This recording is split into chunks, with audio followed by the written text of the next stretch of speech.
আসসালামু আলাইকুম রহমতুল্লাহ। আলহামদুলিল্লাহ ওসসালাতু আলা মাল্লা নবিয়্যা বা'দা সাল্লাল্লাহু আলাইহি ওয়া আলা আলিহি ওয়া আসহাবিহি আজমাইন। বাংলা ভাষাভাষী ভাই বোন, 10 মিনিটস স্কুল 24 ঘন্টায় কোরআন শিখি বরকতময় আয়োজন থেকে সকলকে দ্বিতীয় ক্লাসে স্বাগত জানাচ্ছি। দেখছেন আপনারা কিভাবে কোরআন শিখতে হয়। আশা করি ইতিমধ্যেই আপনার সর্বান্তকরণে এই ক্লাসে সংযুক্ত হয়েছেন। সকলের সুস্বাস্থ্য এবং কল্যাণ কামনা করে আমরা দ্বিতীয় ক্লাসে যাব। মজার ব্যাপার হচ্ছে দ্বিতীয় ক্লাসে হচ্ছে প্রথম ক্লাসে যা পড়ানো হয়েছে তার ধারাবাহিকতায় যেই জায়গায় স্টুডেন্টরা শুধু পড়ে যায় কিন্তু মুখস্থ করার প্রবণতার বাইরে যে মনে রাখতে হবে, বুঝতে হবে, ওই জায়গাটিতে স্টুডেন্টরা ঝরে পড়ে। আমি ওই জায়গাগুলোতে কাজ করেছি। দ্বিতীয় ক্লাসে মূলত বুঝের জন্য ক্লাস, অর্থাৎ নিজের অন্তরে গেঁথে নেয়ার জন্য আয়োজন। আমরা চলে যাচ্ছি এই পর্বে। এই ক্লাসে আমরা কয়েকটি পর্বে ভাগ করেছি। পর্বগুলো আপনাদের জন্য কাজ করে নিতে হবে, কিন্তু কি কাজ করবেন প্রথমে আমি একটু দেখিয়ে দেব, কিন্তু দেখানোর পরে আপনি কি কাজ করবেন, কিভাবে করবেন, সেগুলো এই ক্লাসের সাথেই লিংক দেয়া আছে, যেটা আমি প্রথম ক্লাসে আপনাদেরকে জানিয়ে দিয়েছি, আবারও মনে করার জন্য উল্লেখ করলাম। এবার চলে যাচ্ছি সরাসরি ক্লাসে। সম্মানিত শিক্ষার্থী ভাই বোন, আমরা দ্বিতীয় ক্লাসে যে জিনিসগুলো জানতে চাই, তাহলে বর্তমান হরফের নাম লিখুন ও নুক্তা দিয়ে কাঙ্ক্ষিত হরফ তৈরি করুন। চমৎকার! এটা কিন্তু একই পড়ার মধ্যে আমরা কয়েকটা কাজ সেরে নিতে পারবো। প্রথমে হচ্ছে এই যে হরফগুলো স্ক্রিনে আসলো, এই হরফগুলোর নাম আপনার লিখতে হবে উপরে, এই ঘরগুলোতে নামগুলো লিখুন। হ্যাঁ, আর কাঙ্ক্ষিত হরফ তৈরি করুন। কাঙ্ক্ষিত মানে হচ্ছে এখানে যেমন এটাকে জিম বানাতে বলা হচ্ছে, কোন জায়গায় কতটা নুক্তা দিলে জিম হবে আপনি সেটা করে দেখাবেন। তাহলে প্রথমে হরফটার নাম লিখবেন উপরে, যেই হরফ এখন আছে। আর কাঙ্ক্ষিত হরফ মানে যা আমি বানাতে বলছি সেগুলো কি, কয়টা নুক্তা দিলে কোন জায়গায় উপরে না নিচে, তাহলে ওই কাঙ্ক্ষিত হরফটা তৈরি হবে।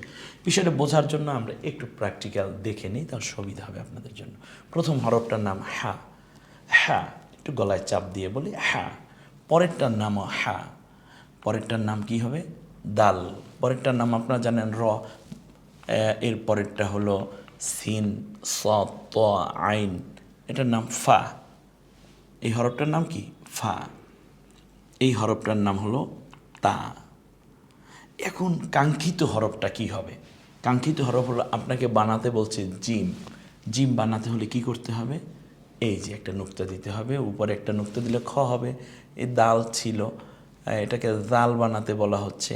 তো আগে তো আপনি র লিখেছেন, কিন্তু বানাতে হবে ঝা। তো দেখুন রয়ের মধ্যেই ঝা আছে, উপরে একটা নুক্তা দিতে হয়। হরফের নাম সিন। কি করলে সিন হবে? ওই যে 2 in 1 3 in 1 কেন বলেছিলাম, এবং একত্রে কেন বলেছি? আমি বলছি সিন শিন কেন বলেছিলাম জানেন? কারণ সিনের মধ্যেই শিন আছে, মাত্র 3টে নুক্তা দিতে হয়। এই উপরে 3 নুক্তা দিলে শিন হবে। সদটাকে দদ বানানো হচ্ছে। এটা ছিল ত, এখন বানাবো হলো জ। জ বানাতে হলে কি করতে হয়? হরফের নাম ছিল আইন, এখন বানাতে বলতেছে গইন, উপরে 1 নুক্তা। এখানে হরফের নাম ছিল ফাও, সাথে 1 নুক্তা দিলে কফ হয়ে যাবে। তা, এর উপর একটা নুক্তা দিলে, এই দেখুন তা আছে আগের থেকেই, এখন সা বানাতে হবে। ব্যাস, পরের হরফ বাংলায় হরফের উচ্চারণ লিখুন। খুব ইজি, তার কারণ ওখানে নুক্তাওয়ালা হরফগুলো কিন্তু চলে গেছে। নুক্তাবিহীন যে হরফগুলো আছে দেখেন আমি পারি কি না, এই জন্য আবার নুক্তাবিহীন হরফগুলো আর একবার নিয়ে আসছি আমরা। আলিফ, কাফ। আমি শুধুমাত্র একবার একটু দেখিয়ে দিলাম। এগুলো লিঙ্ক আপনার এই ক্লাসের সাথেই দেওয়া আছে, আর পিডিএফ ফাইল বইটা দেওয়া আছে। এরপর আবারও বলি, যদি মূল বইটাও আপনারা চান তাহলে আমরা ইনশাল্লাহ আপনাদের কাছে পৌঁছে দেব। স্ক্রিনে নাম্বার দেওয়া আছে, নাম্বারে যোগাযোগ করলে ইনশাল্লাহ পেয়ে যাবেন। তৃতীয় পর্ব, চূড়ান্ত পর্ব, 10 বার তিলাওয়াত করুন। বাস 10 বার তিলাওয়াত করতে হবে, একেবারে সোজা। আমরা পড়ব এইভাবে। আলিফ, বা, তা, সা। সাটা নরম আওয়াজে, জিব্বার আগা সামনের দাঁতের আগার সাথে মিলিয়ে সা। হা, জিম, খ, দাল জাল, র ঝা, সিন শিন, সদ দদ, ত জ, আইন গইন, ফা কফ, কাফ লাম মিম নুন, ওয়াও হা হামজা ইয়া, গোলতা নুক্তাওয়ালা ইয়া। নুক্তা লাগিয়ে হরফ তৈরি করুন। খুব ইজি ব্যাপার, বাহ চমৎকার। এখানে নুক্তা লাগালেই হরফ তৈরি হয়ে যাবে। আকৃতি তৈরি করা আছে, এটাকে বা বানাতে হবে, অবশ্যই পারবেন। তা বানাতে হবে, সা বানাতে হবে, জিম বানাতে হবে। এটা হা আছে, এখন জিম বানাবেন, এটাকে খ বানাবেন, এমনি করে করে জাল বানাবেন, র ঝা, এই কাঙ্ক্ষিত হরফ তৈরি করতে হবে। আমি আর কিন্তু বলবো না, বাকিগুলো আপনার গুছিয়ে নিতে হবে। অলরেডি আমি পড়াটা তৈরি করে দিয়েছি। তা বানাতে হবে, ইয়া বানাতে হবে। পরে আরেকটি পর্ব আমরা দেখছি যে নুক্তা লাগিয়ে হরফ তৈরি করুন, একই সংখ্যক নুক্তা। যেই জায়গাটিতে আমার অভিজ্ঞতা, 18 বছরের অভিজ্ঞতা হচ্ছে, এই জায়গাটিতে স্টুডেন্টরা ঝরে পড়ে। অর্থাৎ তারা সাকে কখনো শিন বলে, বাকে কখনো নুন বলে, ইয়াকে কখনো তা বলে, কফকে কখনো ফা বলে। কেন? তার কারণ হচ্ছে এই যে একটা কাছাকাছি এনে, শিক্ষার্থী বন্ধুরা একটু দেখুন, এটাকে বানানো হচ্ছে সা আর এটা হবে শিন। দুইটার উপরে নুক্তা কিন্তু 3টা করে, এটা আমরা জানি। সার উপরে 3 নুক্তা দিব, আর এই আকৃতির উপরে 3 নুক্তা দেব। তো 3 নুক্তা দিলেই সেটা কিন্তু সা হয়ে যায় না, কিংবা শিন হয়ে যায় না। প্রথমে দেখতে হবে আকৃতিটা কেমন, তার গঠনটা কীরকম। এখানে একটা মাত্র দাগ দিয়ে তার উপরে, আমি যদি আর একটু হাতে ধরে দেখাতে চাই, তাহলে দেখুন এখানে প্রথমে এর উপরে 3 নুক্তা, এই আকৃতির উপরে 3 নুক্তা দিলে হলো সা। আর শিনটা হলো এরকম একটা দাঁত, এরকম একটা দাঁত, তারপরে একটা পেট, তার উপরে 3 নুক্তা। এই দুইটি কি এক জিনিস? অবশ্যই না। আমরা একটু একটু করে দেখি। এই দেখুন শিন কিভাবে আসলো, শিন। হ্যাঁ, আবার এখানে পরেরটায় যদি আমরা চলে যাই, সা, দেখুন আকৃতিটা কেমন, তারপরে হলো 3 নুক্তা। তাহলে সা এবং শিনের মধ্যে মৌলিক আকৃতিগত পার্থক্য কি, আমরা সেটা এখানে আইডেন্টিফাই করেছি। বা এবং জিম, বায়ের নিচেও 1 নুক্তা, জিমের নিচেও 1 নুক্তা। তা এবং গোলতা একটু দেখুন কিভাবে তৈরি হলো। কফ এবং ইয়া, কফের উপরে 2 নুক্তা, ইয়ার নিচে 2 নুক্তা। এখানে 2 নুক্তাওয়ালা অক্ষর আছে কোরআনে মোট 4টা, ব্যাস। নিচে 2 নুক্তা অক্ষর আছে 2টা, 3 নুক্তাওয়ালা অক্ষর আছে মাত্র 2টা। কিন্তু আকৃতিটা কেমন, তার শেপটা কীরকম, আমরা সেটা দেখানোর চেষ্টা করেছি এই পর্বে। আপনি যদি এই পর্বটা পেরে যান, তাহলে আমি যত কষ্ট করে বোঝানোর চেষ্টা করেছি, আপনার বুঝটা কিন্তু তার চেয়েও সহজ। এরপর খ, জোয়া, গয়েন। এরপরে হচ্ছে নুক্তাওয়ালা হরফের উচ্চারণ লিখুন।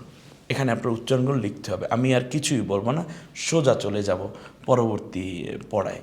হ্যাঁ, একেবারে খুব সংক্ষেপে শেষ করতে চাই, এজন্য যেহেতু এই কাজগুলো আপনাদের, আমি একটু দেখিয়ে আপনারা যেন মনে রাখতে পারেন। 6ষ্ঠ পর্বে এসে আমরা নুক্তাওয়ালা হরফের উচ্চারণগুলো বাংলায় লিখব। এগুলো হয়েছি, এর আগে কয়েকবার আপনারা লিখেছেন।